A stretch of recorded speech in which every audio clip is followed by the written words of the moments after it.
Lowe's Motor Speedway, Concord, North Carolina, where the fall colors are shades of black and white in the checkered flag, green, yellow, red, blue with a yellow stripe. You know the drill. Busch Series qualifying, next.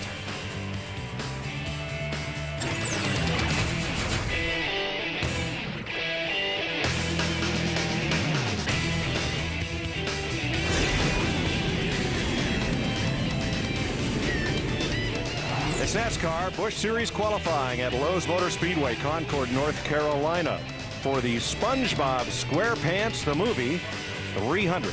That'll be run here tomorrow night. The big story is, as it's been almost every week of this season, the point battle. No matter what happens, the margin never changes. Dave Burns. With Martin Truex Jr., who last week at the beginning of the race had trouble, and it looked like you were going to be in trouble in the points, but then the 5-car had trouble as well. So, I mean, looking at all that after last week, how do you evaluate the whole thing, Martin? Just racing or just moving on to next week? Yeah, that was last week. We're going to leave it in Kansas, and we just dodged a bullet, a big one. And, you know, we were fortunate the 5-car had trouble too. But on to Charlotte here today, and we've got a really good car. I think a shot at the pole. I don't know if it's good to have a shot at the pole and then race tomorrow night, but our car's good. It's been good all day long, and I'm pretty excited about qualifying. The hard thing for Martin now is he's got to wait till the very end of qualifying before he gets to go out today. Mike? Well, we'll get to see it all on speed. That may be the hard thing, but that's not a bad thing, because the cooler this track gets, the more grip it gains, and it's going to pick speed up as this qualifying session progresses. Brian Sockwell, the Cashwells.com Chevrolet, is the first car on track. He has 3 Busch Series starts: Nazareth, Lowe's, and Richmond. And guys, when you talk about the luck of the draw for Brian Sockwell, he was 46th in practice. So if anybody needed a little bit of a break, this is one of the guys who could have been a lot better off if he'd been late in the draw. But unfortunately for him, he gets to go out first. They haven't been on the track for a long period of time. The next couple of cars have been out practicing, so it'll be real interesting to see what kind of time he puts down. What a field of cars we have here. 57 cars. That means 14 cars will not make the show for tomorrow night. That means you got to beat 19 to be sure of a spot in the field. So that means you better get up on the wheel if you want to have any kind of chance at all about making this race tomorrow night. 30.93 for Sockwell. That's about what he ran in practice, and I just believe, as we mentioned a while ago, this racetrack's going to gain some speed. I think you're going to have to run in the mid-30s to possibly make that fastest 38. Second lap is quicker. 30.76 will be the time of record for Sockwell. And what a challenge for these guys, because their practice was in the middle of the day when this racetrack was slick and greasy and the cars were sliding around. We had a lot of cars get in trouble earlier, but as this track cools down, not only does these engines make more horsepower, but this track gains a lot of grip, which means speed. Here's the car that Jason Leffler brought to a strong third in the Busch Series point standings up until last week, when, amidst rumors that he would be named Joe Gibbs' new Nextel Cup driver for the third good Gibbs team, the FedEx team, Jason was released unceremoniously, and Blake Feast, one of the Hendrick Development drivers, got the seat for Kansas, and he is back in the car, the Haas Automation Chevy, right now. Of course, the big question, will it be Blake Feast or will it be Boston Reed that will end up in that 5 Busch car next year, since it's been announced earlier this week that Kyle Busch will replace Terry Labonte in the 5 car next year to run the full schedule. And when you talk about young talent, both those gentlemen are definitely been showing so far that they're very strong when it comes to getting behind the wheels of these race cars. And right now, Blake Feast has definitely put the fast time down so far. And his crew chief, Booty Barker, was bragging about this young man earlier. He said, no matter what I put up underneath him, he makes the car go quick. Mike, that shows you right there how much speed this track has gained since this afternoon. That's a half a second quicker than he practiced earlier today. We talk about the Hendrick Driver Development Program. They just signed a 15-year-old to start racing in ASA next year. So, I mean, the search for talent goes all the way to junior high school these days, I guess. Just makes you wonder just how far they'll go back as far as 12, 13, 14 years old for kids showing promise. I mean, when do you tie him up? How old's Matt Martin?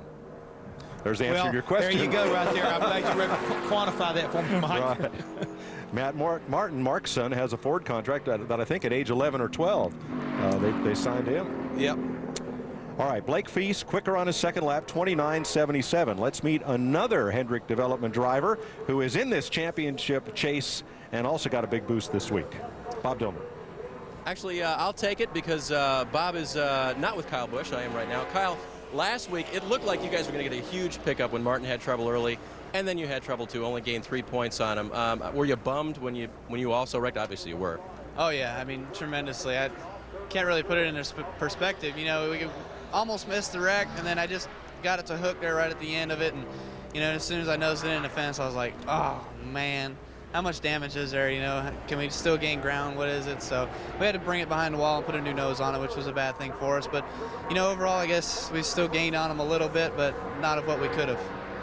And we won't be talking to you before your lap, so what do you expect out of your car in your qualifying lap today? Well, hopefully it's just a top 10 start. You know, we're kind of just going off of our race trim. We just basically threw a qualifying setup in it. You know, a lot of these guys might put qualifying setups in order to make the show. There's 60-something cars here, I believe, so it's definitely a hard race to make. But we're just going to go out there conservatively and just try to put a lap down because we're looking forward to tomorrow night. We got to win a race more so than qualify good for it. So hopefully the 8-car tricked themselves into doing something, but I'm sure they didn't. But awesome lap for that 00, huh? He ran a 77, so that's getting it done right there. Congratulations to Blake Feast. Hopefully we can run something like that. We were talking a little development program driver thing in the booth just a minute ago. How old were you when you actually signed with Rick and started this whole thing rolling?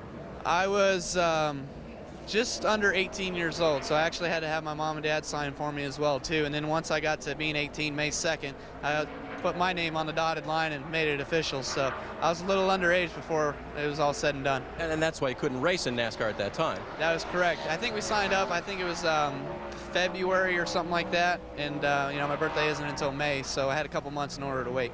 All right, and he'll wait now, guys. He goes out 42nd today in qualifying. And as we discussed, he will be the new driver of the Kellogg's #5 and Nextel Cup next year. Blake Feast started his career in quarter midgets at age 10. Ron Hornaday Jr. Just made his run in the AC Delco Chevy, 30.14. That is second fastest for Hornaday, who's finished 5th at Kansas. He's 5th in the standings. And Mike, I heard some rumors through the garage area today about Ron Hornaday. There's a lot of people saying that there's a good possibility he may wind up in Ken Harvick's truck for next year in the Craftsman Truck Series. And Kevin made an announcement earlier this week that Matt Crafton, who's driving his truck right now, will not be back next year. So people automatically are saying it's probably going to be Hornaday going into that Harvick truck. That's good news. Like Hornaday told us the other week at Larry's golf outing. He says, I'm not done winning yet. I'm not done racing. I'm not done winning yet. You better believe it. I want you to watch Dave Blaney right here in 82 car. Look how bumpy this racetrack is there in 3 and 4. Right around the white line, you can see the tires and wheels moving up and down. That's how rough this racetrack is and how many bumps and humps it has. So why do you think they call it humpy bumps? There's a method to the madness. Exactly. Blaney started 3 Busch Series races this season, all in the number 31 of Ted Marsh, Las Vegas, Texas, and Richmond in May. This will be Blaney's 75th Busch Series start. He has 2 second-place finishes. Hi, everybody. Welcome to Lowe's Motor Speedway. Mike Joy, Larry McReynolds, Jeff Hammond with you once again. It's been kind of an interesting day here, and it looks like we're going to be chasing some weather later on tonight. A big field, 58 entries, 57 cars will take time now that Morgan Shepherd has withdrawn. And Jeff, a lot of action in practice, and it all seemed to be in the same place. Well, the thing about this racetrack here, unlike last week at Kansas, that racetrack is extremely smooth. It's the same length, 1.5 miles, but when you come to Charlotte, this racetrack has got a lot of humps and bumps. You go down the back straightaway, it's like almost like a roller coaster ride. And when you pull off down in turn 3, there are a lot of bumps there, and there's also a patch. When you get a chance to take a look right there, that kind of semi-white area, you see black marks going up just on the top side of it. A lot of cars get in trouble right in this area, and around they go, and they'll find that outside wall. And fortunately for them, there are at least safer barriers there now. Mike Bliss on the Speedway, the Rockwell Automation Chevy. Larry, this track challenges crew chiefs. This new schedule seems like it confounds them. Well, it is. You know, the Busch Series continues to go to kind of a condensed schedule. So what they did, they brought these cars in this morning at 6 o'clock for inspection. They had a 2-hour practice. And what these teams had to struggle between was a package to run fast for 2 laps, but a package that will race tomorrow night, because after each one of these cars qualifies, Mike, they are going to impound these cars. They can only make minor adjustments tomorrow night, but pretty much these guys are having to race their qualifying package, but all of their practice was in the heat of the day. Qualifying and racing is at night, and this track is the most temperature-sensitive racetracks that we go to. Makes this seat up here look pretty good, doesn't Yes, it does. Mike Bliss, 29.81, and he puts his number 20 in second place.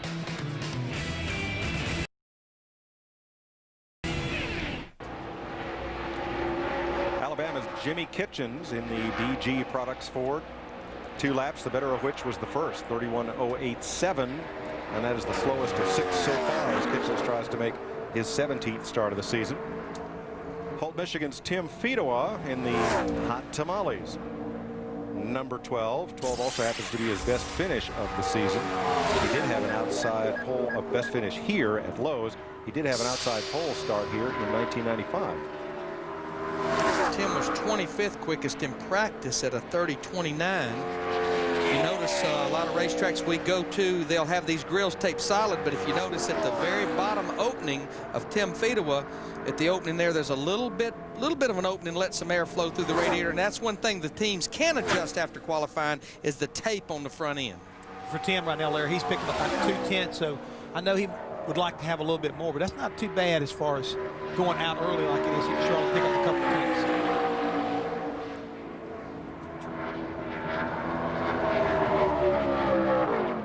One top 10 start this season thus far, and Fedowa is 4th with a 30.08. Let me ask you a question there, partner. Well, you said earlier you think it's going to take about a 30-50 maybe to make this show.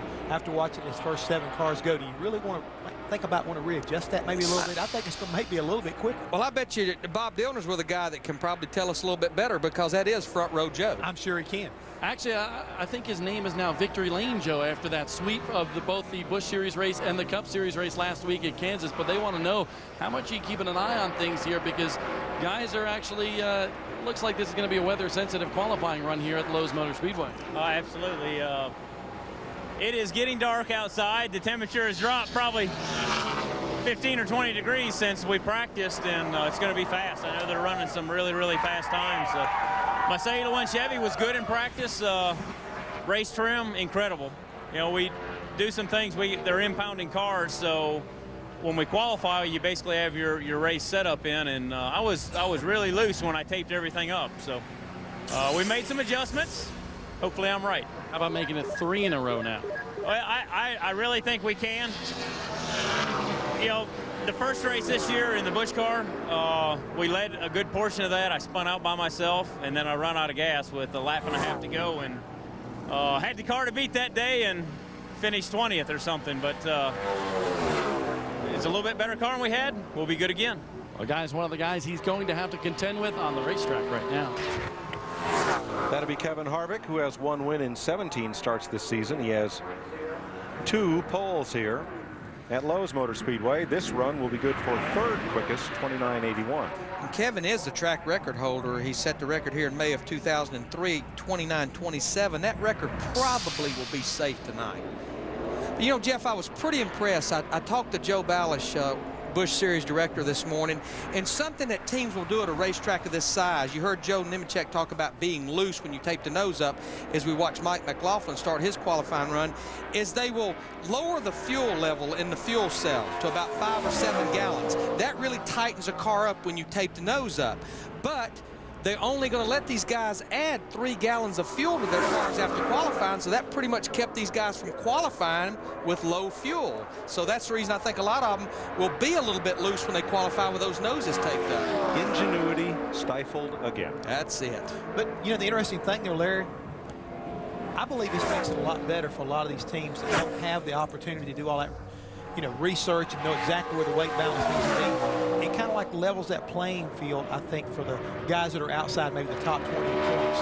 Kind of brings this whole group a bit closer together as far as qualifying is concerned. I think it has that potential, as McLaughlin in 5 races in the number 25, finished 2nd at Richmond, and has 4 finishes of 12th or better. One of his 6 Busch Series wins came right here for Frank Cece in this race in 1998. And the first lap not impressive, 30-20. No, because that's actually a little slower than he practiced earlier in the day. He practiced at 11th quickest at a 30-10, and so he's lost a 10th. Let's see if he can pick it up on this second lap. But I just believe a lot of these guys are going to fight handling problems qualifying, because most of them are interested in what that car is going to be like to race tomorrow night. Nice pickup of 10th and a half for McLaughlin. 30.04 puts him 5th. He is the fastest of 2 Fords to qualify so far. Blake Feast and Mike Bliss are the fastest of 9 drivers so far.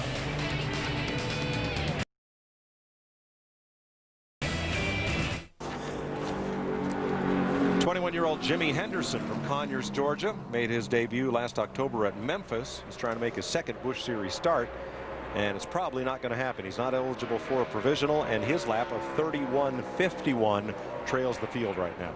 I just think that's going to be at least about a second off. Bud Pole qualifying. Ignore what's on your screen. It's next. So all you got to remember is don't touch that dial. When we're done, it starts. We'll be here for it too. It will be seamless. It will seem to be. Right on the speed channel. Clint Boyer from Emporia, Kansas, who came out of the Midwest to drive a limited schedule for Richard Childress. Finished 20th here last October in the ARCA race.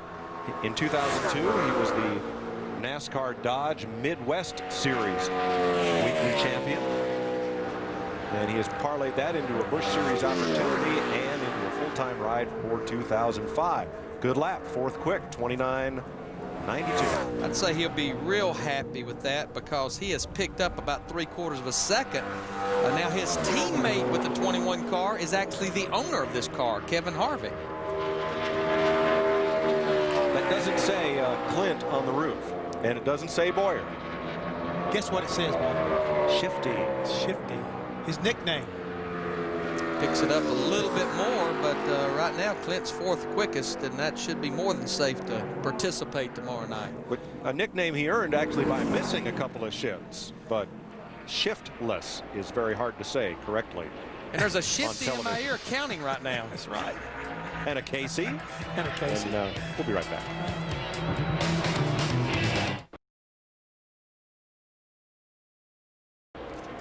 From Emporia, Kansas to Emporia, Virginia. That's where the Sadler brothers hail from. And Hermie, the older of the two, who has 3 Nextel Cup Series starts here, turns a lap of 30.98, which might have a provisional look to it. Kind of have to wait and see on the Zap Creations Chevy of Hermie Sadler. Picked up from practice, but I don't think quite near enough.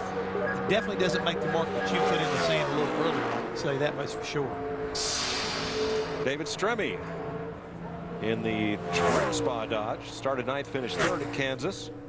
Won the pole at Milwaukee, and Stremme's qualifying record is unblemished. He has not used a provisional all season. And these guys, they have definitely came to life here lately, because he is now out in that top 10 in points with 6 races to go. He has moved to 11th in points, only 27 markers back. And that's going to be a dogfight, because he's got Kenny Wallace in his rearview mirror, just 3 points behind him. See who gets up on stage at Orlando. 24 first lap. David finished 8th here in the spring race in the Trim Spa car.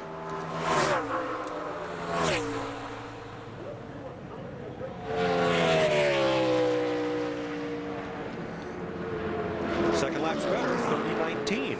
But he has slowed down a 10th from what he practiced earlier today, so I don't think he'll be real happy about that. He's 9th of 13 right now. Bob? A flurry of activity around Casey Kane's Busch Series car. And down here, his Cup Series crew chief Tommy Baldwin was down here talking to his Busch Series crew chief Paul Andrews. What was going on, Casey?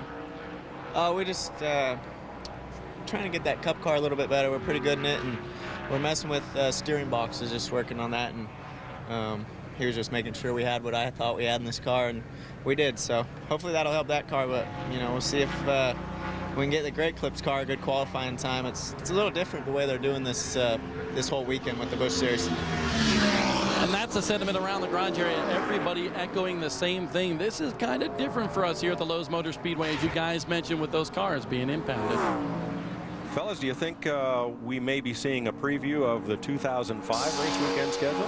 I know that's what they are trying to get to. Joe Balish, when I talked to him earlier, I'd mentioned that just a little bit ago.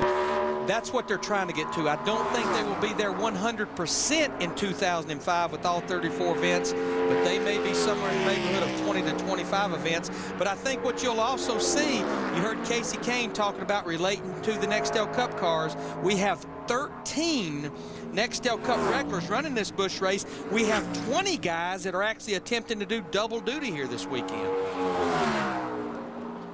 This is Brad Teague from Johnson City, Tennessee, who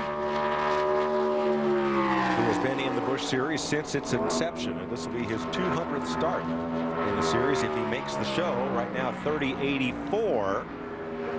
Needs to pick it up and does. 30.75 on his second lap, so Teague is 10th. Yeah, he's 10th, but that's just a little bit better than what he practiced at.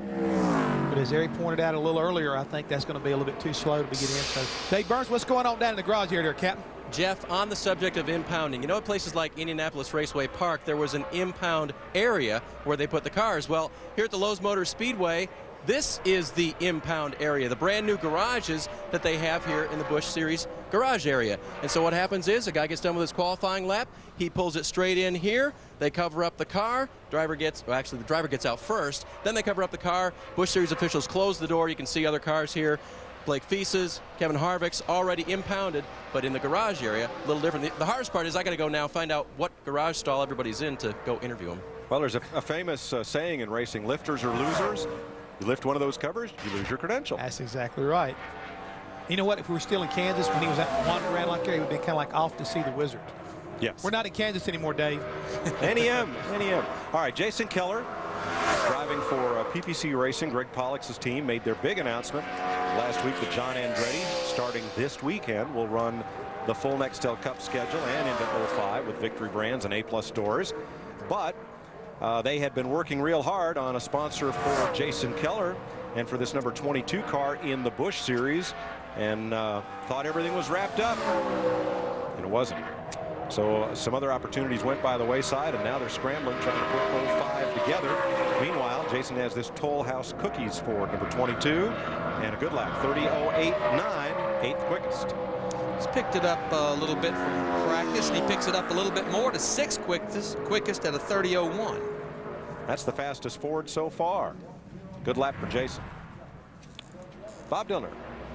Well, Mike, you know, Wally Dallenbach is always looking for something. He's looking for a ride. He's looking for a drink. He's looking for sponsorship all over the place. And I want to know, what's all this about Wally Water here?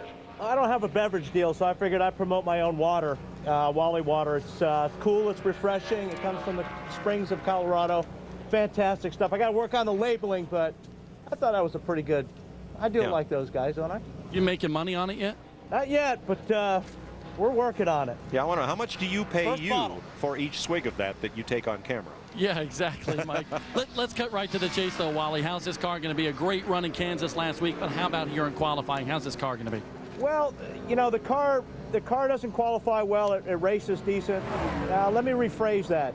I don't qualify well, but I race pretty decent. So if we could just get it in the show. I mean, you know, it's tough coming to a place where you got no provisionals, and you know you got to make the race. So it's a little bit unnerving, but I think we got a top 20. Top 25 car. If we can get it in the race day, we can do a little bit better than we did last week. Boys, at least he's honest. And, you know, before we went on camera, he did want to know, hey, does McReynolds and Hammond have their own drink deal? All I know is that was an awful lot of information from him when he asked him how he thought he was going to qualify. I'm not sure. And Mr. Dillner, tell him, yes, I do. YJ Stinger is a very good drink. Yeah, mine is from the water hose at Lowe's Motor Speedway. Tina Gordon in the Yahoo Ford has run 2 Craftsman Truck Series races here, but her first lap of 32.48 is almost 3 seconds off pole and a second off the field. The second lap is slightly better.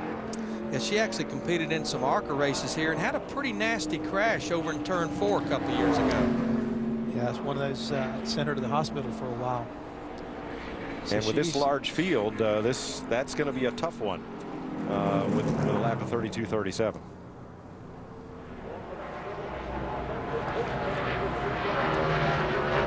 Casey Kasey Kahne in the Great Clips number 38 has qualified in the top 5 the last 4 races, including 2 poles, and has 13 top 10 finishes in 25 starts this year.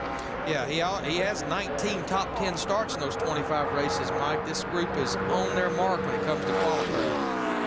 And we talk about him being a rookie in the Cup Series. This is only his 80th Busch Series start, so that's 2.5 seasons. Of course, he's got a lot of open wheel experience, but not that much what we'd call big car or full fendered car experience for the numbers that he's put up on the board. He was 19th quickest in practice at a 30.22. And you talked about that dogfight for 10th in the points. Kasey's actually 10th in the points as he runs 30.26, which is a little slower than he practiced. But he is not going to participate in the Busch race at Memphis next week. Tyler Walker will drive this car. I found it interesting that he was comparing this race car, and we've talked about it during other shows, as far as the steering box on this car being like the one on his Nextel Cup car, and trying to get a feel that he's looking for, realizing these cars are 5 inches shorter than a Nextel Cup car. So there's going to be a significant feel difference to these cars from each one, no matter what you try to do. Whoa, lap 2 on that lap. 29.89. So guess what? I guess he kind of got the feel he was looking for. I guess. Felt it out on lap 1, right. right after it on lap 2. Good lap for Kasey. Well, to no surprise, Kahne is the fastest Dodge, and he is 4th overall. Let's meet the man who is 12th in points. Bobby. Well, Kenny Wallace, I was walking by the YJ Stinger Stacker 2 car, and I'm doing my best Kenny Wallace impersonation, getting all those sponsors in there. He said, Bob, you got to come over and talk to me, and you got a pretty good sales pitch. Well, some people, they say, now, are you the race car driver today, or are you the TV guy? And I was reminding you that I'm the race car driver today, but no, the Stacker 2 car is 5th quickest in practice, and, it's really cooled down. Probably 15 degrees out here, so it's going to be a little different, but it's running really good. And he's a big Cardinals fan. Of course, the Cardinals up in the NLCS, and he wanted us to get that in there, Dave. Add on Fox to that. The That's NLCS exactly right. on Fox. Hey guys, with Jason Keller now. Jason, you've had a chance to kind of go through this new format here and put the car on the track. What do you think?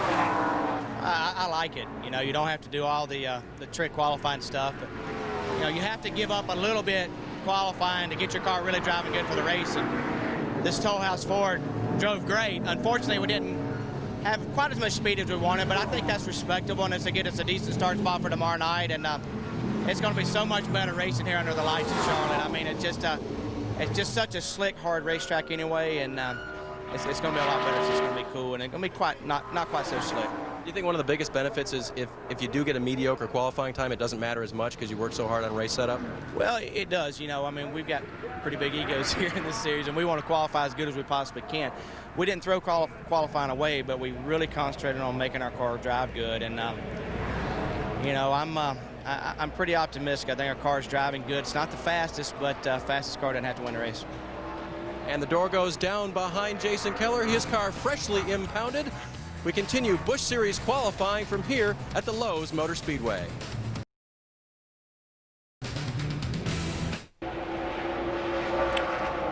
Derek Cope's Advil Ford runs a lap of 30.41. That's the 3rd quickest Ford, 13th overall. And the new outside front row sitter is Joe Nemechek. Whatever the name of that gang was that robbed all the banks in Kansas, well, the Nemechek gang did it last week. He's continuing on those ways. Right now, he is 2nd to Blake Feast. One thing I want to point out, too, about Joe Nemechek, last week he won in the 87. This week he's in the 88. He's got Boston Reed driving under his number, which has got more points. So in the event he needs to get Boston in this race, he'll be able to do that. Because he wouldn't be eligible for provisional anyway, being a top 35 Cup driver. Got that right. Listen to that madness. This is Scott Lynch from Burley, Idaho, one of the hungry drivers for Tommy Baldwin Racing. He's also one of the drivers that got in trouble today because this is a backup car that Scott is attempting to qualify because he was only 51st quickest, but had a little altercation out on the racetrack during practice. And you know what's unique about this race team and this number and this car? Bill Elliott will drive for this race team in the Busch race at Memphis next week. He's not that hungry. He just wants to go run a Busch race at Memphis. All right. Something to do with Elvis or something. I don't know. 31.37 for Scott Lynch, admittedly in a backup car. So he is 18th of 20 right now. Dave is with Break the Bank in Kansas. Joe. That's a good one, Mike. I haven't heard that one before. Break the bank in Kansas, Joe. How do you like that? See, that's the problem with Joe. I'll take it, though. Hey, if I can go break a bank somewhere, I'll definitely take it. Believe There's too many, I know. That lap was pretty good. It stuck well, huh? Car stuck good.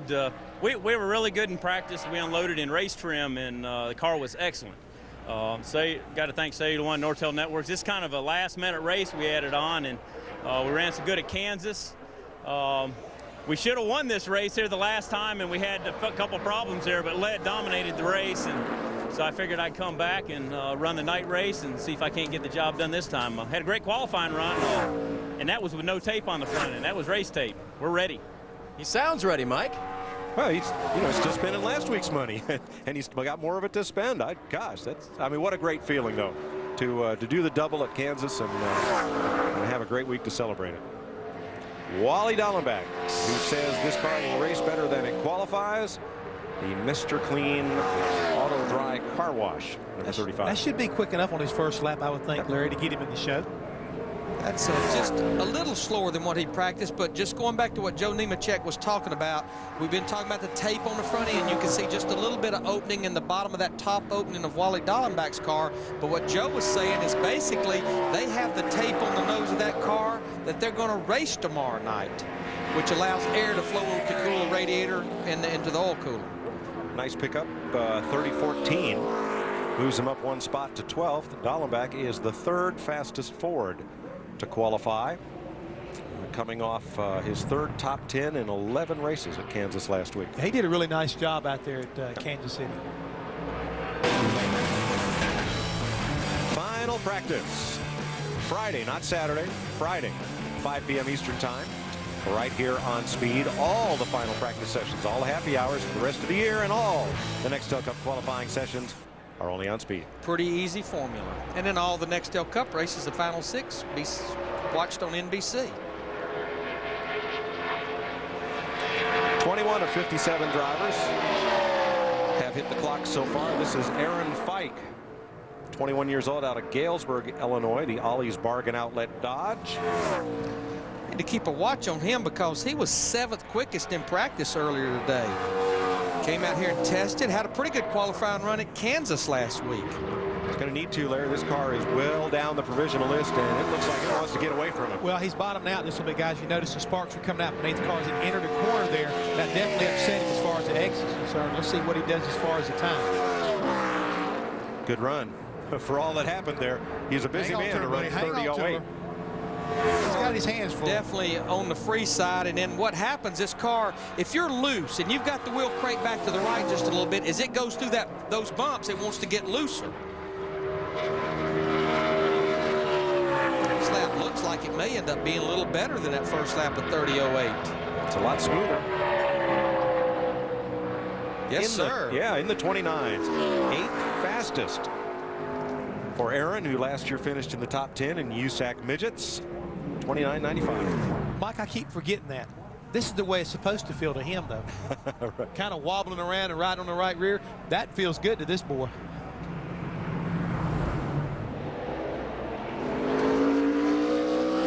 Kenny Wallace coming out to qualify, and here's Bob. A little bit of history here for Sterling Marlin at the Lowe's Motor Speedway back in '86, your first Busch Series start. Back in '90, your first Busch Series win. So what's this going to be this weekend?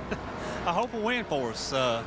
Car's really good in race trim, and we just can't get it hooked up for qualifying. It's really loose, and all we can adjust is really air pressure to start the race and a couple rounds bite. So hope we get it tightened up to qualifying. We can start top 15. I think we got or top 30. I mean, like I said, it was really good in race runs. And about the only one I saw better was the 8 car. And drives good. See what happens. And of course, he's behind the wheel of the James Finch-owned machine this week at the Lowe's Motor Speedway. Noticing Kenny Wallace right there coming off the turn 2, Mike. He is bobbing out pretty hard also, so this may mess him up a little bit. You still see the sparks coming out the back of this 23 Stacker 2 car as he comes off the turn 4. And the fans may say, well, now, wait a minute. Why did, they not make adjustments from that when the car did it in practice? The problem is they're running so much greater speeds as he's 7th quickest on his first run. You can see the sparks there again in turn 1. They're carrying so much more speed in the corner with the more grip. The car travels more and it bottoms out when maybe it didn't earlier in practice today. But Kenny was 5th quickest in practice earlier. You can still see a little bit of sparks down there in the middle of turn 3 and 4. But, you know, interestingly enough, Larry, they've been qualifying. He's been qualifying so much better here the second half of the season. It seems like they've just gotten this package together because several times he's contended for a pole. But as you mentioned, Mike, he's 12th in points, still hunting that first top 5 finish of 2004. So Kenny is 7th. The first lap was quicker.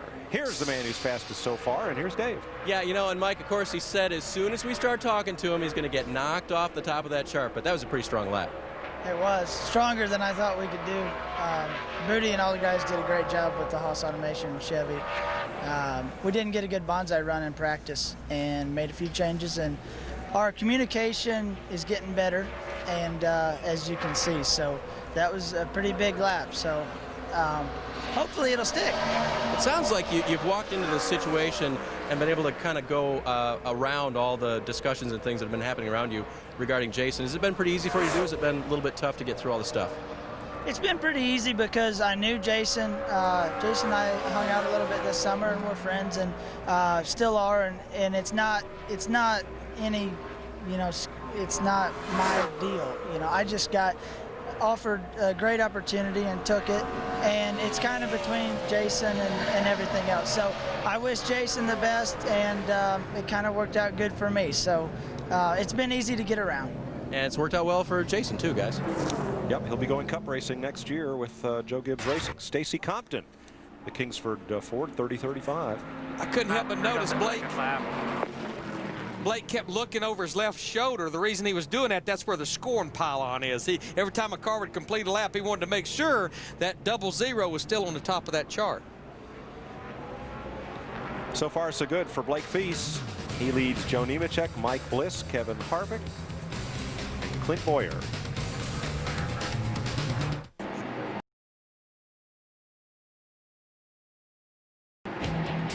Speed Channel coverage of NASCAR Busch Series qualifying from Lowe's Motor Speedway is brought to you by Circuit City. For the hottest new technology, think Circuit City. Just what I needed. And by Aquavelva. Aquavelva keeps your face toned and fit. There's something about an Aquavelva man. There's something about Blake Feast. He is quickest so far. Robbie Benton just laid down a lap of 30.46 in his number 03 Ford. The Mac Tools Car Wash Consultants Ford. So Benton right now stands 18th. Kenny Hendrick on the track. Kenny Hendrick's on the track. Talk about Robbie Benton. He is definitely hometown boy. Born right over here in what they call Mallet Creek, real close to this racetrack. So it's good to see Robbie have a pretty good lap there. It looked like Kenny Hendrick laid down a pretty good lap. Actually, Robbie's a crew member on Elliott Sadler's Nextel Cup team. Him and his dad both. Bobby Benton. Been in racing for a long time. 30.67 for Kenny Hendrick. And that's going to be kind of borderline. Yeah, he's picked up about a half a second from practice, but as we've been speaking all along, we just feel like you're going to have to run in those 30-40s to maybe be on the safe side of safe. And it looked like he used up a lot of racetrack right there on that last lap there, so I'd be surprised if he picks up very much. He did pick up a little bit, but he was definitely high coming off of turn 4. 19th for Kenny Hendrick. Now let's go meet SpongeBob SquarePants and the other Bob. That's right. We're not talking about me, Mike. SpongeBob SquarePants. My daughter Megan's a big fan of his. The movie coming out in theaters on November 19th. But Jimmy Johnson in the Busch Series again on October 14th here for qualifying. Jimmy Johnson buckling up behind the wheel of this number 48 racer. Welcome back to the Busch Series. Can you put this car in the pole? I hope so. It's different. You know, having to impound the cars and take your race setup and qualify with it, it makes it challenging for everybody. But just can't tell you how happy I am to be back in the Busch Series, the SpongeBob car and the SpongeBob 300. So looking forward to good things with this Hendrick Lowe's Chevrolet. And you know what happened in the Cup Series race here in May when, you know, the Lowe's car wound up in the Lowe's Motor Speedway victory lane? It was definitely a good weekend for him that weekend as well. All right, now, Bob, since Megan's a big fan, Scott and Katie are big fans of the show. Where does SpongeBob live? I have no idea. Oh, come on, Bob.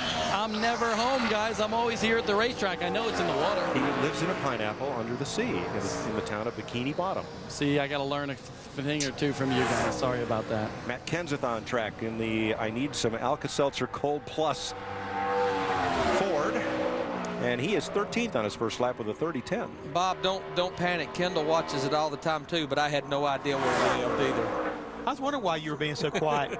I wasn't about to go there. If you're not a fan of the show, SpongeBob is kind of like the Leave It to Beaver of this century. You know, the guy who tries to get things right, but it doesn't usually always come out right, except he doesn't have Wally, or his mom and dad to lean on. Where's Lumpy at? Yeah, right. Well, Lumpy is we'll meet Patrick a little later here. I know who got a qualifying run right, though. Matt Kenseth jumps up to 7th quickest, and when Matt Kenseth qualifies that good, especially in a Busch Series car, look out. Look out. Yeah, Matt is the king of it'll be real good in the race. Don't worry. And we know that he was qualifying with his race set up there because of the impound. Sterling Marlin of Columbia, Tennessee, in the Miccosukee Indian Gaming Dodge, the James Finch car. This is only his 2nd Busch Series start of the year. He did run at California, but the engine expired well before time ran out. Did you see the sparks come out beneath the back of that car as he went off down in turn 1? There's almost like a little bit of a dip right there as you enter turn 1. A lot of times that's where you'll see if a car's how it's handling. Again, as he enters turn 3, car's bottoming out, but nowhere near as bad as it did down in 1 and 2.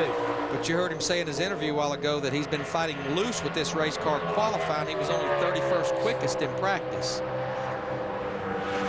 17th for Sterling with a 30-22. That'll be safe.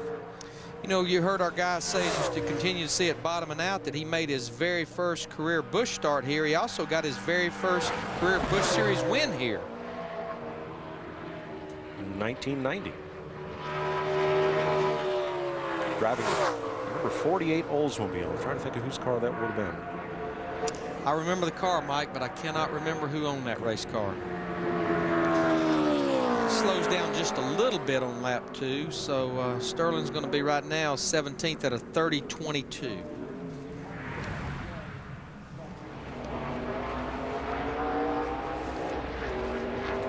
Usually we're going tonight on trackside. There's SpongeBob. But tonight we'll go tomorrow night on trackside, 7 o'clock, live from Charlotte. Yeah, we're going to talk to some of the guys from NASCAR. We're going to have Robin Pemberton on there, his brother Ryan Pemberton, the winning crew chief from Kansas. We're going to have Mark Martin talk about his announcement today. And guess who else is going to join us? DW. Can I have the night off, guys? Not a chance. Do you realize how many years I've had DW? A number of years. A number of years. It'd be nice to have him back on the show. Maybe we can give him a hard time like he gives us a hard time. Probably, but he's going to be there with a microphone too is going to be the problem. Yeah, but I got an idea, Larry. I know the guy that controls his mic switch. Boston Reed from Logansport, Indiana, 21 years old and part of the Hendrick Driver Development Program. Made his debut at Richmond, started 24th there. He also comes out of USAC, out of their Silver Crown Series, and he's run some ARCA races. 30-34, it puts him 18th quickest. That's about exactly what he ran in practice earlier. And we pointed out earlier that he is driving actually Joe Nemechek's number that's been run quite a bit this year in the Busch Series. So if something does go a little bit wrong, he has kind of like a little bit of an insurance policy as far as being able to fall back on the points that this car has already gathered. And this is essentially the same program that Kyle Busch ran 4 or 5 races last year toward the tail end of last season. Nice little pickup right there on the second lap. Moves himself up to 14th.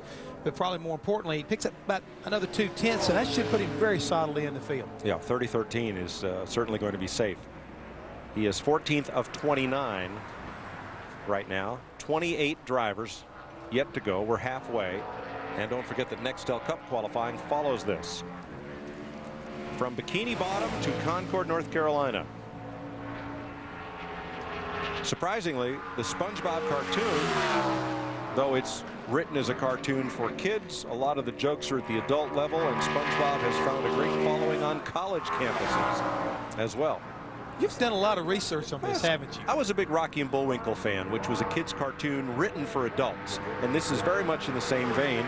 And because it's all that's ever on Nick Jr. and Scott and Katie have the remote, I don't have any choice but to watch it. Well, I can understand, you know, Rocky and Bullwinkle because I like Boris Badenoch myself. Right. You know, that kind of I like that kind of guy. And we've got a guy that I believe in the booth here that almost resembles that. He put the black hat on.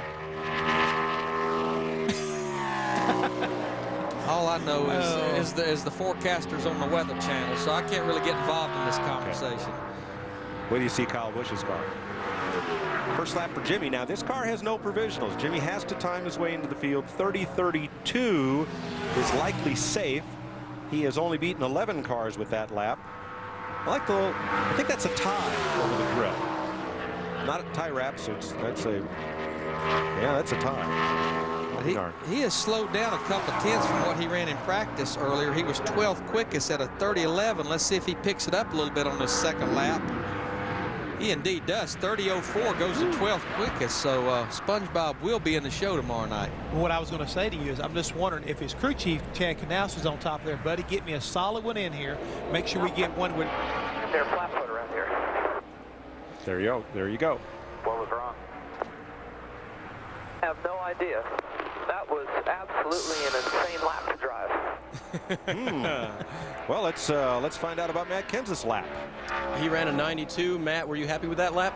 I was pretty happy with it. That was faster than we were in practice with our Alka-Seltzer car, so I was pretty happy. We came in, had a flat right rear, so I don't know when that happened, but it seemed to handle pretty good, and I thought I got everything out of it. So it's tough to qualify these things in race trim and, still get them to have a good lap. So, we just worked on the race the whole time, obviously, and I think it'll race good. And if we could be in the top 20 in qualifying, I was going to be happy. Another one of the subtleties of impounding, guys. Of course, NASCAR won't let him start that car in an unsafe condition, so they'll have to be able to work on that right rear tire. And that should be an approved tire change. They will only be able to change that one tire, not the entire set, if it indeed is flat.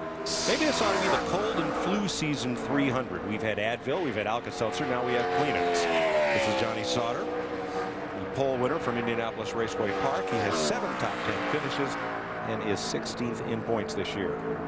This will be his 101st career start in the series. First lap of 30:71. That only puts him 25th quickest. That's about a little over a tenth slower than he ran in practice. Johnny's one of the guys attempting to do double duty this weekend. Going to be driving the James Finch Nextel Cup car, the 09 car. Yeah, he picks it up 3 tenths to 21st quickest. I know this team came out here and tested, so we'll see how they are when they drop that green flag for the race tomorrow night. Johnny Sauter, 21st. The first 4 are Chevrolets: Blake Feast, Joe Nemechek, Mike Bliss, and Kevin Harvick.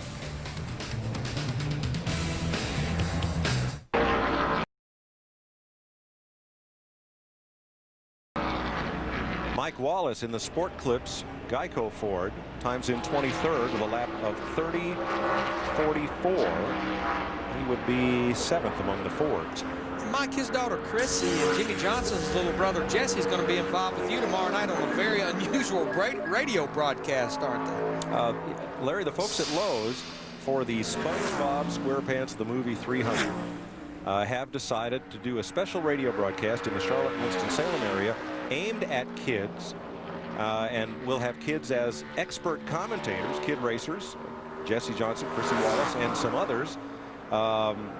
And the whole focus is on kids. There won't be any mention of any adult products that sponsor these race cars or the series.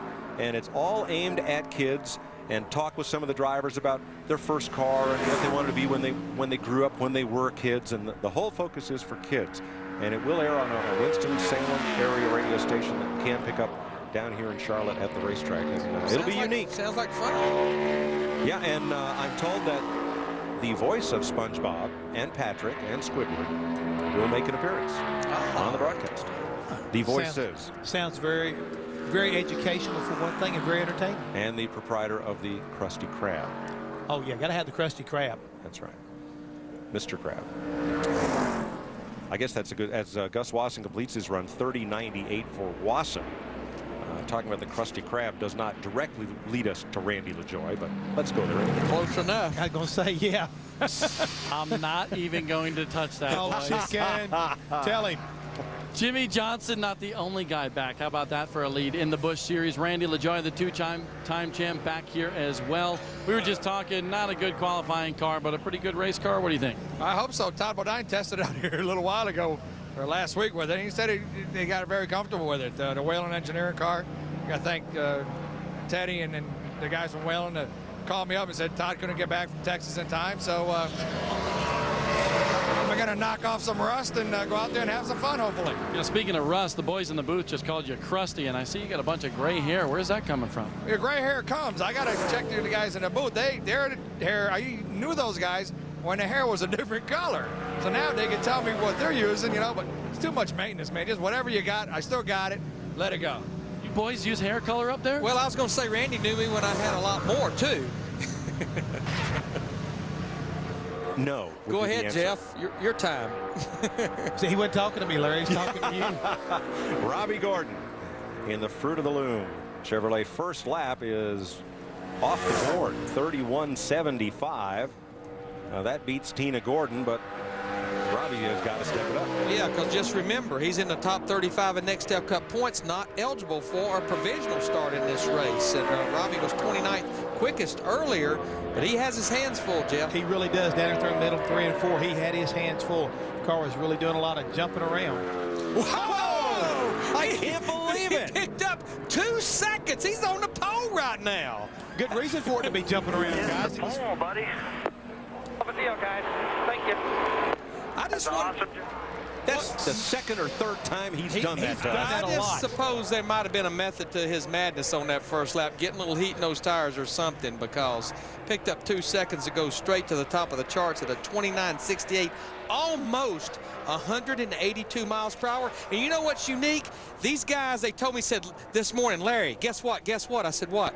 We tested here. It's the first time these guys have tested since Daytona in January. Well, that's a scary thought right there if that's how good he's going to be. But I guarantee you right now, NASCAR is calling down in the garage and he said, when that 55 gets in there, make sure you take a real good look at making sure everything's okay. We got to get our reporters down there and make sure what's going on.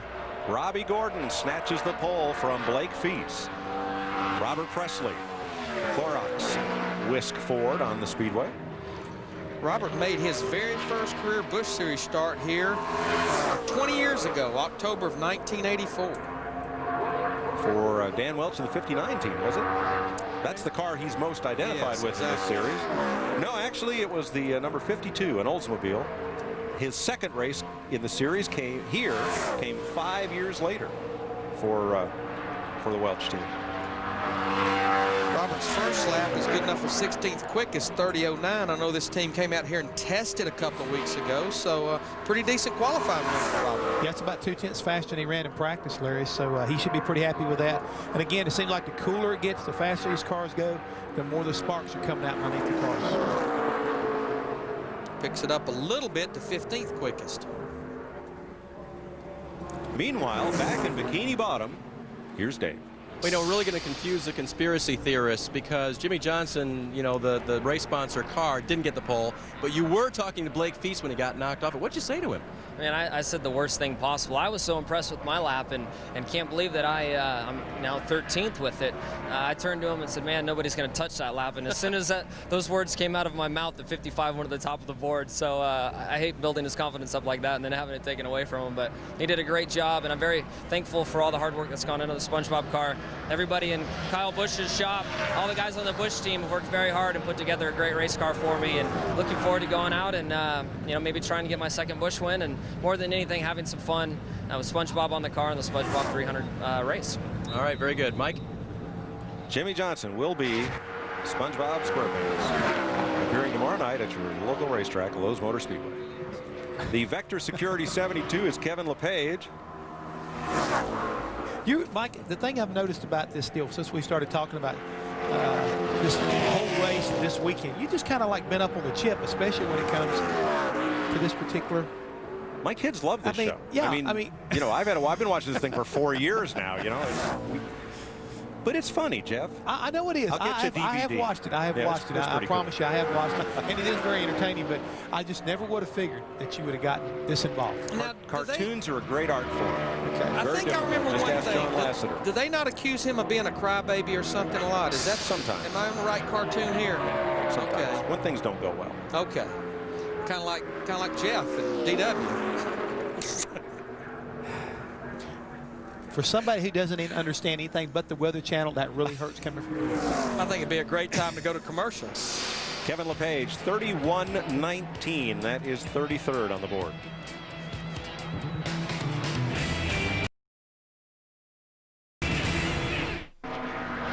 23-year-old Curtis Davis from Gaffney, South Carolina, trying to make his 12th Busch Series start. Lap of 30.58, going to be kind of borderline in the Race Girl Chevrolet. Larry, that's about where you said you thought these guys need to go, but I think it's got to be a little bit quicker than that. It's looking that way, Jeff.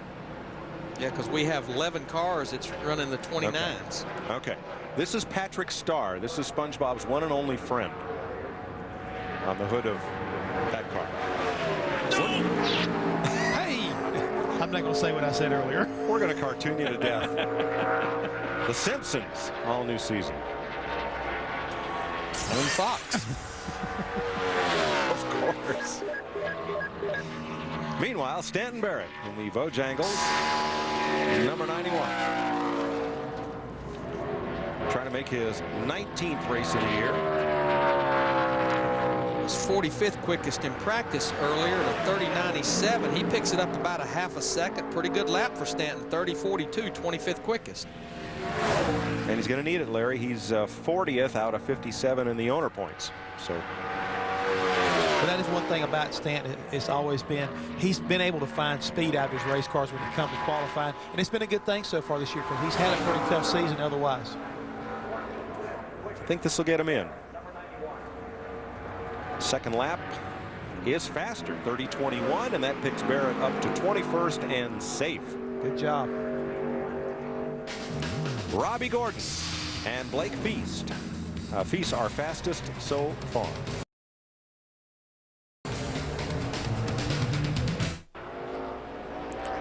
Rookie Paul Menard, the Kansas pole sitter, and the Moen Fawcett's Menard's number 11, 30.44, 27th fastest out of 39. Let's meet the would-be pole sitter. Here's Dave. And I know you expected to pick up on that lap, but a 68, I mean, that was huge. It was big. You know, I was just telling someone a minute ago, we were pretty good in practice. We were about 10th quickest in practice. In race mode, we did one qualifying run, and it stepped out so big on me that down there in 3 and 4 that I basically gave up the lap and we ran a 30. And we knew we would run pretty good. Didn't know it'd quite be that much.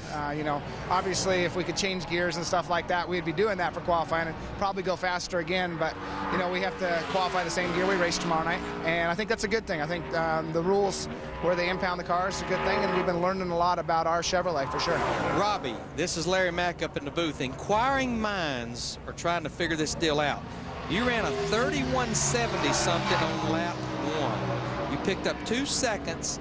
A lot of these guys been complaining about their cars being loose on the first lap. Something tells me you saved a little bit for that second lap. I think, you know, I can't give you all my stuff. You know, Robbie, this is not the first time you've done this. I'm a slow learner here, and hopefully the other people in the garage are just as slow as a learner as I am. But, you know, we've had a lot of fun lately. We came here and tested the other night, and we knew what the car was going to do and when it was going to do it. And they don't let us scuff tires in the Busch Series. So, you know, it puts us on a very ragged edge there because being top 25 in cut points, we don't get provisionals. And if something was to go wrong on that second lap, you know, it's a life or death situation. And we got a great sponsor with Fruit of the Loom, and we have to be in the race. But at the same time, we're in go mode. You know, we're trying to show everybody that our Busch team is capable of winning races, which we won a couple weeks ago, and we led again last weekend, and contend for championship because that might be what we have to do next year. Well, it's a great lap. Congratulations. Yeah. Thank you. Robbie Gordon is fastest. Blake Feast, Joe Nemechek, Mike Bliss, Kevin Harvick. Kyle Busch just timed in and put SpongeBob's buddy Patrick into the race with a 29.96, 12th fastest for the number 2 point man in the NASCAR Busch Series. Ashton Lewis Jr. trying to finish out the season with a family race team and hope for a ride or a big sponsor for 2005. And here they do have sponsorship on the car, and it's the Parker Power Products Chevrolet. And Mike, they were pretty quick in practice. 13th quickest, had a great run at Kansas last week. Best finish of 2004, finished 4th, and they normally run awfully good here at Lowe's. 14th quickest for Ashton, 30.03, good run. Lewis is 9th in the points, trying to hang on to a spot in the top 10. And guys, you know, you talk about a lot of these drivers and how they deal with pressure and everything. I think right now this team here has got to be going through some kind of anxiety attacks, knowing that the time clock, what was he, just gets very loose and just about gets the outside wall coming off of turn 4. But it's got to be a lot of anxiety right now. It picks it up, though. Jumps up to 6th fastest. Great effort right there, hanging on that race car and getting that time down, guys. Great and I run. think everybody in this whole garage area would love to see Ashton Lewis Jr. and that 46 team get the victory lane in these final 6 races. Attaboy.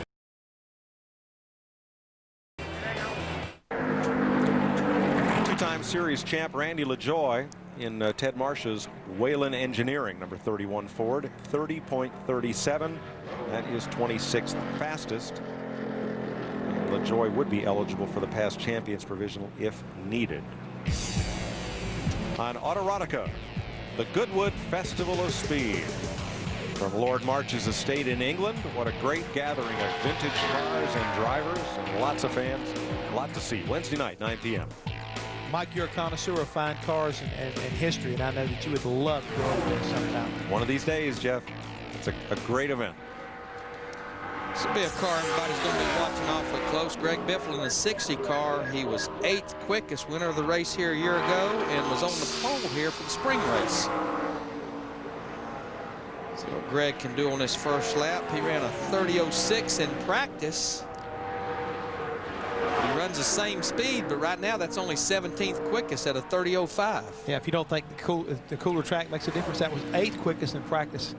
This morning he was, but now he's 17th. Yeah, we only had 3 cars running the 29s earlier in practice. Now we have 13 cars in the 29-second bracket. This is the CNN America Votes 2004. Charter Cable Ford for Biffle. Trying to improve on an 05. Oh, did he improve? He was watching Robbie Gordon. I was getting ready to say the same thing, Mike. And he misses Gordon's mark by 100th of a second. Biffle is 2nd. Bob. 2 cars that everybody is fearing here late in qualifying. The car that just hit the track, and Casey Mears fastest in practice this morning, and this guy, Bobby Labonte, 3rd quick. You got a shot at this pole? Well, I don't know. I mean, we had a good run in practice, and you know, on our mock qualifying run. You know, hopefully we can get our Banquet Chevrolet running really good here for this effort here, and get us a good starting spot. You know, as you guys have talked about, we are running a race setup, so that's more important, and hopefully we can just get a good lap in and take the tape off and go race. Good to see Bobby Labonte back here in the Busch Series. Dave Burns. And Kyle Busch took Patrick for a ride of a 960. Maybe not as good as you wanted, but are you okay with that? Yeah, we're okay with that. I think we're really worried more so about race trim. That's basically all we had underneath the cars. So I think it was a pretty good overall lap for us. You know, the Patrick car is pretty strong in race trim, so that's what we're worried about, and that's what we're looking forward to. So hopefully tomorrow we'll have a good run with it. But if you want to go pick yourself up one of them beautiful race cars, you got to head on over to Lowe's. They got a 64 scale of Jimmy's Amline over there, so you got to get one. There you go. You notice he called it the Patrick car, guys. Everybody's name is Patrick now. I was going to say, I got my own car. I got the Patrick car. Very good. Whoa, sparks fly as Casey Mears, fastest man in practice in the Discount Tire Dodge, celebrates a lap that is 3rd fastest, 29.74. Business is picking up. Yeah, this is that Ganassi Busch car. He sat on the pole at Fontana last month in this car. He was the quickest man in practice earlier.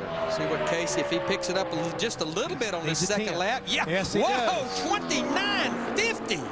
Does he ever pick it up?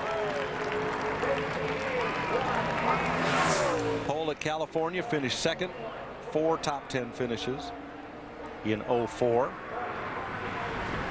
Beat Robbie Gordon by almost 2 tenths. And when it comes to qualifying, he is definitely starting to hit his stride. And Casey Mears is really looking good, whether it's in the Busch Series or the Nextel Cup Series. He has 2 poles in the Nextel Cup Series, including the Brickyard 400 pole. And that another car that had no provisionals, so he could have banked a safe lap and gotten the show, but nope. And other than the bottoming out, the car looked good. It looked really good. It's made a lot of sparks right there, but it didn't seem like it upset it. Maybe more of a distraction. If you talk about sparks, the Dream Machine's sparking around the racetrack, and that's our buddy Michael Walter. Yep, as John Force would say, it's got all its candles lit. Michael up the racetrack a little bit there in the middle of 3 and 4. He was 16th quickest in practice earlier to 30.20. Michael can pull out of here. He slows down from what he practiced, 30-34. It's 27th quickest. Right down on that white line through 1 and 2. Michael has 2 Busch Series wins here, plus 2 Busch poles, and 5 second-place finishes in the Busch Series at Lowe's. Car looked a lot better that lap. I think he's going to pick it up probably a little bit here, Larry. About the same speed. That puts him 27th quickest, and remember, Michael would have to qualify in the top 38 because of his status in Nextel Cup points. And that'll do it, Larry. He's beaten exactly 19 cars. Bob? Strolling by Jamie McMurray, Casey Mears' Cup teammate on the Ganassi program, and he said, hey, what did Casey run? I said 29.50, and he said, wow. Jamie McMurray talking to Brian Vickers here. You're about to go out. Can you even come close to your Cup teammate on the Ganassi side? You know, I don't know. They missed about an hour of practice, and they went out and they were the fastest car right off the get-go. So came and tested here, and they really have their stuff together. So we just worked on all, and somebody messed with us. We just worked on all race trim stuff. So we'll just have to go out and see. I'm not sure if we have anything for that.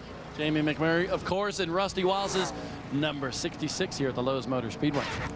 And on track, Justin Labonte, whose dad Terry made his announcement that for the next 2 seasons, Terry will drive a number 44 in Nextel Cup.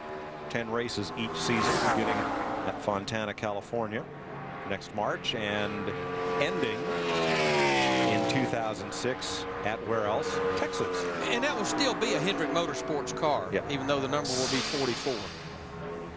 And Justin will run this number 44 for the full season in the Busch Series next year. Winner from Chicago back in July. Got his first career Busch Series win. First lap of 30.44. And he's going to need to pick up on that because he is 42nd of 57 on the provisional list. Seems like as the night goes on, we're seeing more and more cars pick up that second lap. And Justin Labonte pretty much mirrors it, so he will be in the show 27th quickest at a 30.26.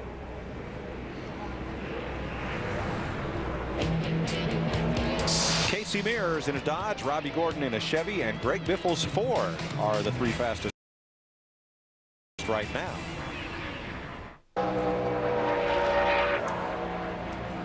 The beauty of the night sky at Lowe's Motor Speedway. Wow. That's just awesome. It really is. That's an awesome shot. Eric McClure, 36th fastest out of Abingdon, Virginia, trying to make his first Lowe's start, and that's going to be very borderline. You know, guys, with about 9 cars left to go, I believe you're going to maybe have to run in those 30-40s to guarantee yourself a spot in the fastest 38. And the low 30-40s. Jimmy Spencer takes over the seat of the 74. Outfield Channel Chevrolet. Last time he ran a Busch race was Texas in 2003, where he finished 6th. He has 12 wins and 3 poles in this series. He just ran a 30-37, 31st quickest. It's a little quicker than what he ran in practice. And Jimmy actually has a Busch Series win here in October of '97. Well, they finally got Jimmy in the right sponsor car, I believe, because he's such an outdoors player. He's a gardener. Loves his garden. He really does. His flowers. Puts Curtis Davis in the 0 car on the bubble right now. Jimmy picks it up a ton to a 30-12, puts him 21st quickest in that 74 car. And here's Dave with the new man on the pole. And that is Casey Mears, of course, watching the end of the qualifying order to see what happens. But what do you think? That was a pretty good lap. Will it stick? It felt pretty good. I don't know if it's going to stick. I mean, the track just keeps getting faster and faster, but feel real good about it. You know, I'm happy for everybody involved here, Chip Ganassi Racing and Discount Tire, and just want to thank everybody for the opportunity to do this. I'm only running a limited schedule this year with these guys, and it's just been a blast. Brian Patty's done an excellent job. It's a fast car every time I get into it, and just having a lot of fun. You know, our limiting factor, and we knew going into this race, or going into qualifying, was going to be bottoming out. You know, because we want to run soft to be good in the race, and it bottomed out, man. It drugged the whole ground. They kind of used the racetrack as a bump stop. You know, but just a lot of fun. Just couldn't be happier right now. That's about as fast as I think we could have run, just because we were bottoming out so bad. And hopefully it sticks. You know, I think we got a real good chance of doing well in the race too. Remember the last time he ran the 41 number, guys? It was in California, and he sat on the pole. You heard him mention Brian Patty, of course, was with Joe Nemechek for so many years. Tons of Busch poles and tons of Busch wins. David Green in the Timberwolf Chevy comes in here 6th in the point standings, just 18 points out of the top 5. And it's amazing he's still 6th in the points, because at Kansas, another engine failure for this race team. They have definitely had their engine woes this year. How do they say it, Larry? If it wasn't for bad luck, he'd have no luck at all. I mean, it's really been a tough year for David as far as that part of the equation is concerned. David's first lap, 29th quickest at a 30.32. Picks it up a little bit to 29th at a 30.27. Picks up the speed, but no position. But that'll be safe. He won't need a provisional to make the field. 7 cars to go. There were 58 entries. Morgan Shepherd withdrew. Larry Hollenbach will not make a qualifying attempt and will go home. The going home list right now includes Henderson, Sockwell, Benton, Hollenbeck, Teague, and Curtis Davis. And from there, we'll see. Looks like Scott Lynch may not make the show. And questionable are Kenny Hendrick, Jimmy Kitchens, and Tina Gordon right now. Here's another guy right now that's going to have to get in on time. It's Bobby Labonte in the 18. Kind of an unusual looking color that there for the 18 car, but it's sponsored by Mountain Foods. And he knows how to go fast at Lowe's Motor Speedway. Remember, we talked to him a while ago. He was 3rd quickest in practice at a 29.98, which was only about a 10th slower than Casey Mears ran in practice earlier.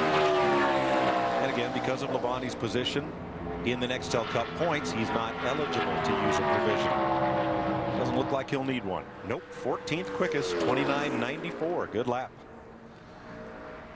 Car looks really good through 1 and 2. He's one of the very few cars I've seen go around the racetrack so far fast. It's not really bobbing out.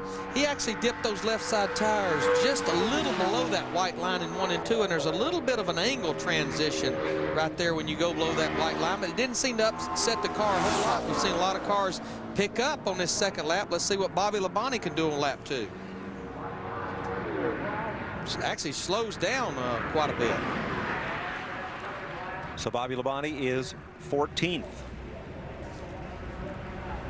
All but 4 of the top 14 are Chevrolets. Earlier today, in nearby Mooresville, North Carolina, the Dale Earnhardt Foundation, in cooperation with Feed the Children, fed 400 families in the Mooresville area. This is the 18th event that the Dale Earnhardt Foundation has conducted, many of which are held right in the surrounding area.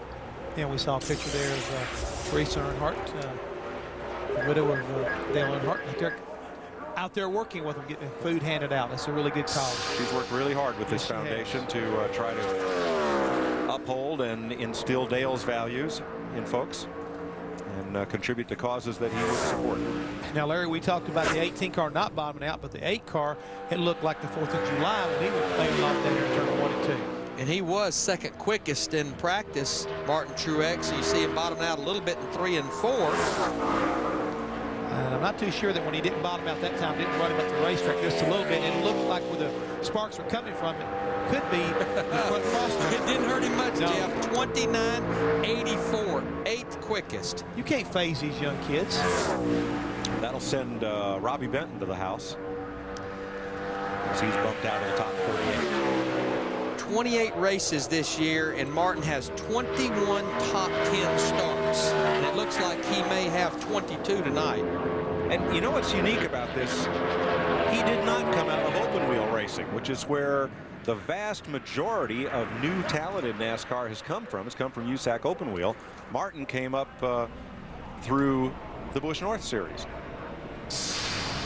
Mike, I think it just goes to show you there is no clear-cut way to get to the big leagues. Agree.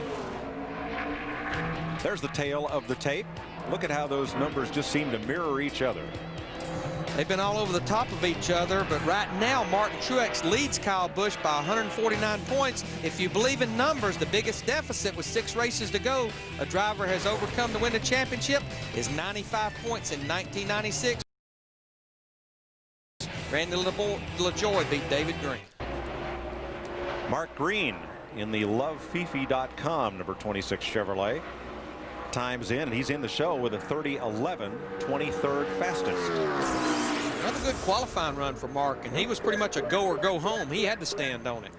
Brand new team, looking very solid so far. Steve Grissom, Gadsden, Alabama, who made his first start in this series in 1986.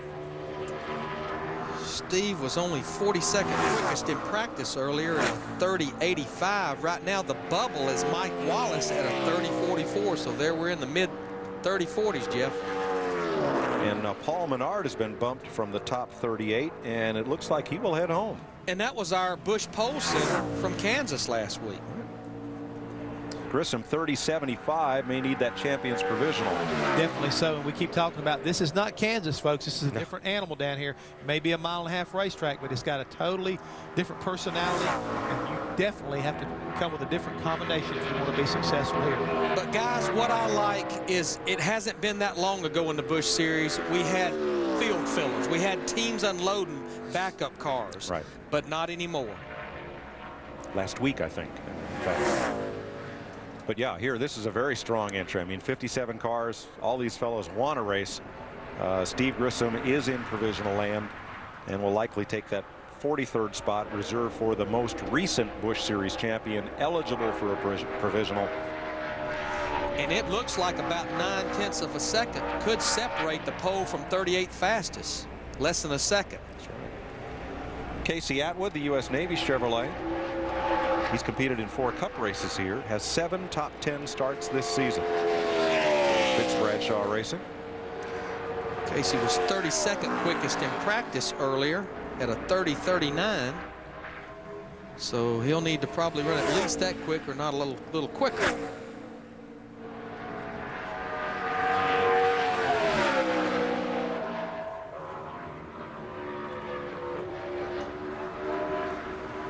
Car looks pretty good, looks pretty solid.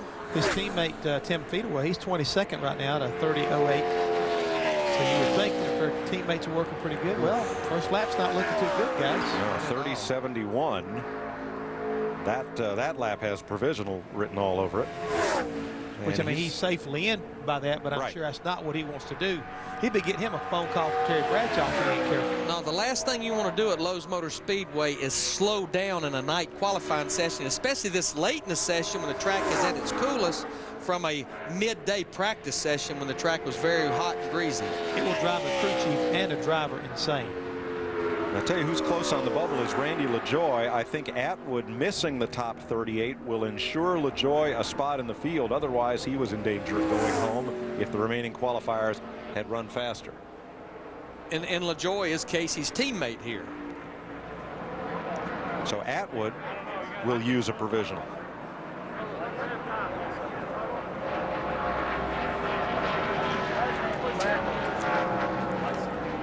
Casey Mears quickest, but it's not quite over. Here comes Jamie McMurray, who will be our last qualifier. He wasn't sure that he had enough to put the car up front, but says in race trim they're good. It's the Duraflame Dodge from Rusty Wallace Racing. He was 21st quickest earlier in practice. Speculation that Jamie will drive this car in some select events next year and may actually share the driving duty with Jeremy Mayfield a little bit for Rusty Wallace.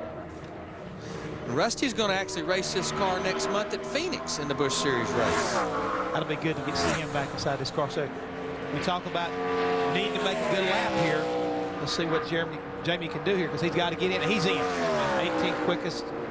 He was another one of those Nextel Cup regulars who had to time his way into this field. That will be the 18th car to run in the 29-second bracket. Bumps Mike Wallace. That will put Derek Cope in the 49 car at 38th quickest. And I don't have a whole provisional list there, but we're going to go up, because of this large field, we're going to go up into the top 30 in points, in owner points, to send people home. Which is highly unusual. Very. Jamie goes to 4th quickest, 29.75. That 66 Duraflame car. A big lap, and that puts 2 Dodges in the first 2 rows. Casey Mears hangs on to the Busch pole.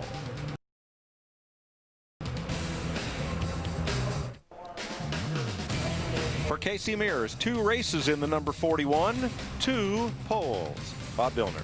Casey Mears is certainly standing tall right now, but the cars are impounded. You can't touch them. Is that setup going to work in the race, Casey? Absolutely. I mean, we just did a lot of race trim stuff this morning and just focused on trying to get a good race car and put tape on it. You know, did the few things that they're going to let us do to it to go qualify, and it was awesome. I mean, just Brian Patty did an excellent job. Target, Discount Tire, Dodge was just awesome. And we knew our limiting factor was going to be, like I said earlier, the bottoming out.